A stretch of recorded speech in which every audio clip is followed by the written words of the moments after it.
Ever grab a Budweiser and wonder about where it all started? Well, get ready to rethink that next. But can you crack open? Because today we're going deep on a story about not one, but TWO Budweisers. Two! Oh, yeah. This is going to be good. So we're diving into a YouTube video today by Flour, Eggs, and Yeast, where the host tries a Czech beer, Czechvar. And let me tell you, he digs up some pretty fascinating stuff about his connection to the Budweiser we all know here. See, in the U.S., we've got our Budweiser, Clydesdale's red and white can, the whole deal. But this video, it really opens our eyes to the OG Budweiser, the one brewed in Budweis, Czech Republic. Oh, wow. Like the original. Exactly, since the 1800s. So in the video, the host is, hanging out in the Czech Republic, and the guy, he calls it the Republic of Beer. Makes sense. Right. He even jokes that Starbucks there serves beer cheaper than water.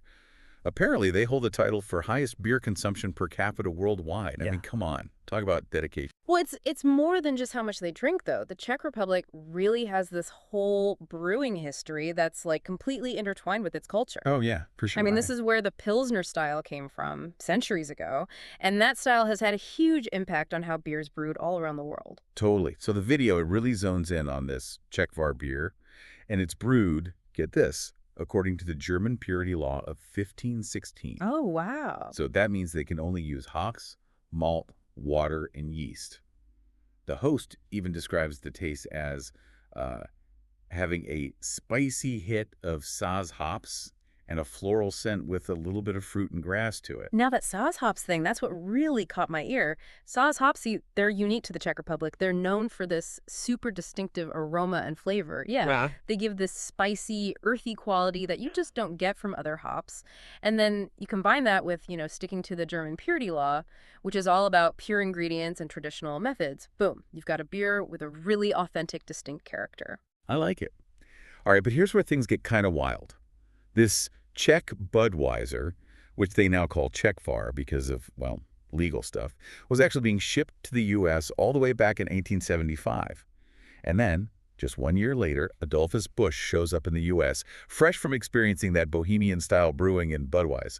So what do? He creates the American Budweiser we all know. And maybe love. Oh, boy. I bet that didn't go over well. Nope.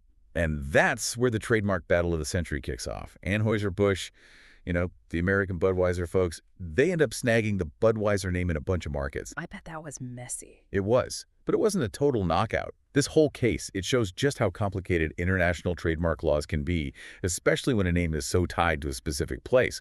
Oh, and get this. The Czechvar brewery is actually owned by the Czech Republic. Seriously? Yeah, it's like a leftover from their communist past. Wow. That's interesting. That ownership thing, it's part of a bigger trend in brewing. We see it all. Tiny breweries, huge corporations, and now even the government calling the shots.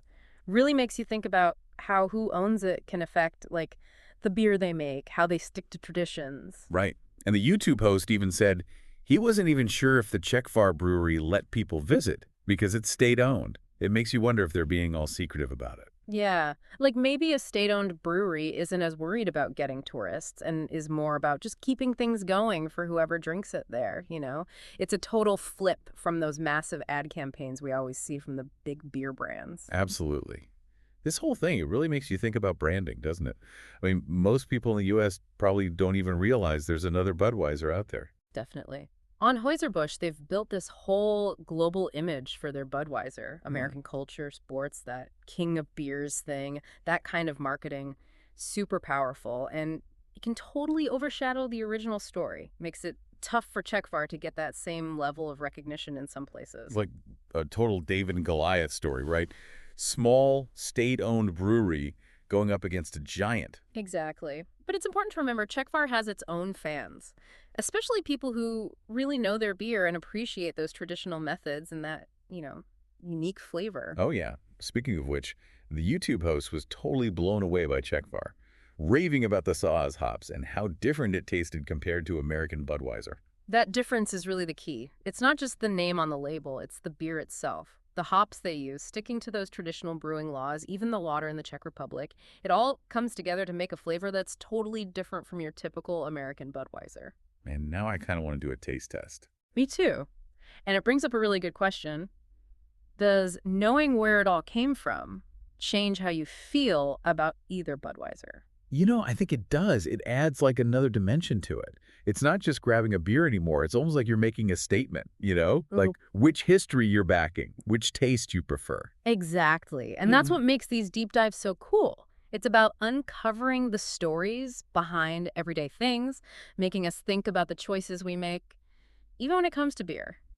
You know what? I think we need to dig into this whole bohemian-style brewing thing a bit more. Like, what exactly makes it so special? Well, Bohemian-style brewing, it all started in the Czech Republic, and it has a few key things that make it stand out. So bohemian-style brewing, it's all in the details, right? Yeah, it's like these little things that end up making a huge difference in how it tastes. One big one is the yeast. Oh, okay. They use these specific types that are known for making those really clean, crisp flavors you get in Czech lagers. So it's not just the hops then. The yeast is important too. Oh, absolutely. And then there's the mashing technique. Mashing? Yeah, like how they get the sugars out of the grains. Yeah. Bohemian brewers, they often use something called decoction mashing. It's where you boil part of the mash and then add it back in. Huh. Sounds complicated. It is a bit. It takes longer, but it makes this richer, more complex malt flavor. Wow. So they really put in the effort for flavor. Yeah. Makes you appreciate how much work goes into it. Exactly. And, of course, we can't forget those Saaz hops. Right. They're what really make Bohemian beers unique, those spicy, floral notes, a little earthy. It's amazing how it all works together. Before this, I had no clue there was so much to, like, a beer. No, I know, right? It's like that with so many things. We just, take them for granted. But when you really look closer, there's this whole world of history and tradition. Totally.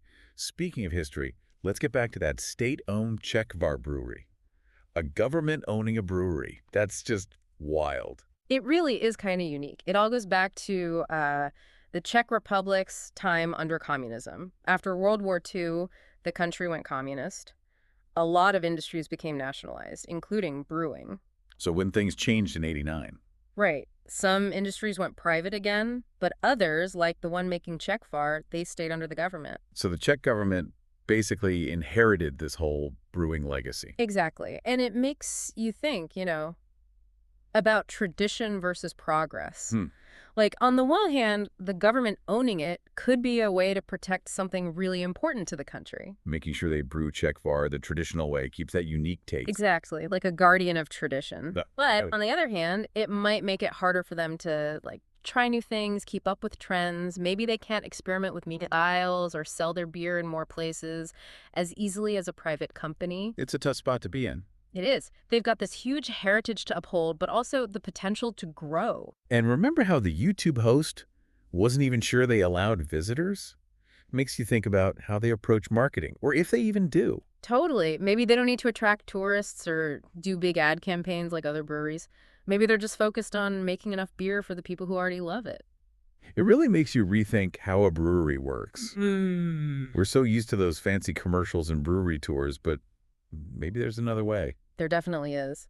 Makes you wonder, do they even see Anheuser-Busch as competition? Right. Do they even care about being a big global brand, or are they happy with what they have? I wonder if they kind of like being the smaller guy, like the underdog. Yeah, the David to Anheuser-Busch's Goliath. Makes the story even better. It does. This small brewery, sticking to tradition, even with this huge company out there. It's about more than just the beer, though. Way more. It's about national pride, tradition, maybe even a little rebellion.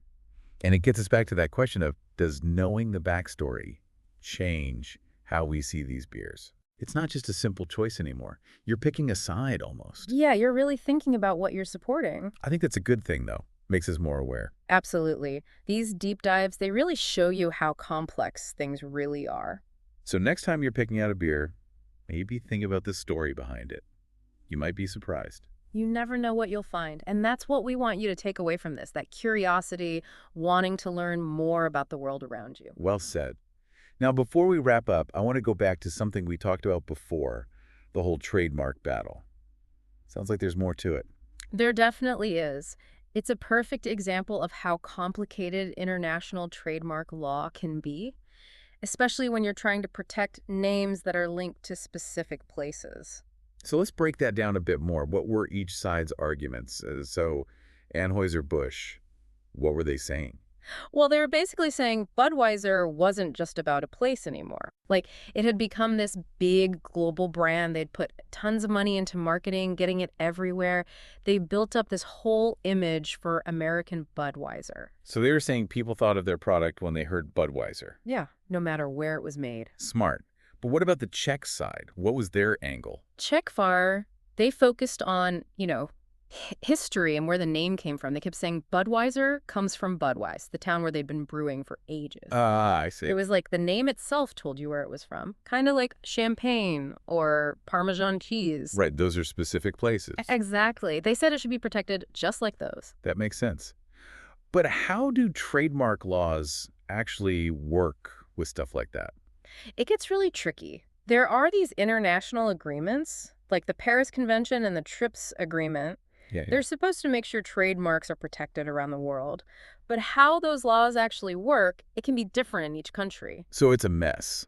And each side is trying to figure out how to use it to their advantage? Pretty much. So who won? Well, it's been going on forever, lawsuits everywhere. And the result is, well, kind of mixed. Anheuser-Busch won in some places, and Budvar, the Czech company, won in others. So no clear winner? Nope. It's like they each got a piece of the pie. Wow.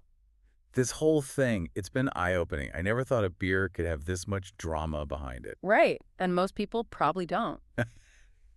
It's crazy how a can of Budweiser can lead to this whole discussion about history, trademarks, where you're from, even what you choose to buy at the store. It really is. And that's what makes these deep dives so great. They make you curious, question things you thought you knew, realize how complicated everything really is. Totally.